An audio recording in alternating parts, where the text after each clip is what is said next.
Szia! Beckett Szilvia vagyok, természetgyógyász és bóvenkezelő. Folytatom a rövid videóim sorozatát. Elmeséltem már, hogy hogyan tudsz időpontot foglalni egy bóvenkezelésre a www.stresszterapia.com oldalon. Amikor lefoglaltad az időpontot, utána elmondtam, milyen visszaigazoló e-mailt kapsz, illetve hogy mik azok a fontos tudnivalók, amit egy bóvenkezelés előtt, illetve után tudnod kell. Aztán arról is beszéltem, hogy milyen problémákon segíthet a bóvenkezelés, meg arról is esett már szó, hogy a bóvenkezelés mellett mik azok a módszerek, illetve lehetőségek, amiket még tudok biztosítani a számodra, hogy még jobban érezhessd magadat. Most már ezeket mind tudod, és most felmerülhet az a kérdésed is, hogy hány kezelésre lesz szükséged? Ez nagyon jó kérdés. Az első kezelés, ugye ezt is megbeszéltük már, illetve hát elmondtam már neked, az első kezelésen lesz egy állapotfelmérés, egy elbeszélgetés az elején, illetve utána egy rövid kezelés.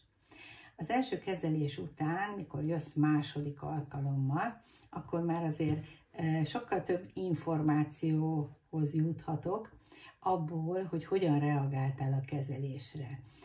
Milyen folyamatok indultak be, a fájdalmad, illetve a problémád csökkente, milyen változás állt be az állapotodban.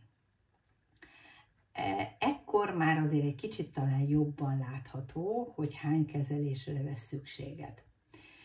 Valójában ez egy nagyon nehéz kérdés. Azt szoktam mondani, hogy ha megkérdezik a klienseim, hogy hát ez főképp rajtad fog múlni. Hát miért múlik rajtad? Azért, mert a kezelés során az tested, illetve az idegrendszered valamilyen módon és valamilyen tempóban, valamilyen időtartam után reagál. Na már most ez a reakcióidő mindenkinek teljesen más. Az kezeléseknek a száma még attól is függ, hogy milyen régóta áll fenn a problémád. Mert egy akut probléma esetén a tapasztalataim szerint, hogyha valaki mondjuk meghúzza a derekát, vagy rosszul hajol, vagy megemeli, és a fájdalom után aznap, vagy esetleg másnap már meg is jelenik nálam egy bóvenkezelésen, ott nagyon jó eredményeket és nagyon gyorsan tudunk elérni.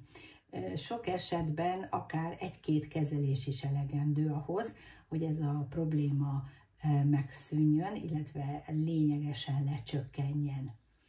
Van olyan kliens is, aki hosszú hónapokig szenved, vagy tartja fenn a problémáját, és utána keres meg engem, vagy előtte már egy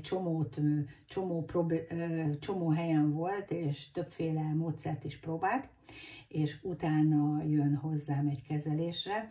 Ott valószínűleg több alkalomra van szükség. A tapasztalataim szerint 4-6 kezelés az egymás után heti időintervallumokban, ami már egy hosszabb ideje fennálló problémára is adhat enyhülést.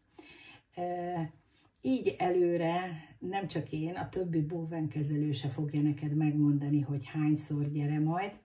Ezt te fogod érezni a problémád kapcsán, illetve te fogod tudni a legjobban. Úgyhogy szeretettel várlak egy bóvenkezelésre, jelentkezz be a www.stresszterapia.com oldalon, és próbáld ki te is, hogy neked hány kezelés után szűnik meg a problémád. Szeretettel várlak. Szia!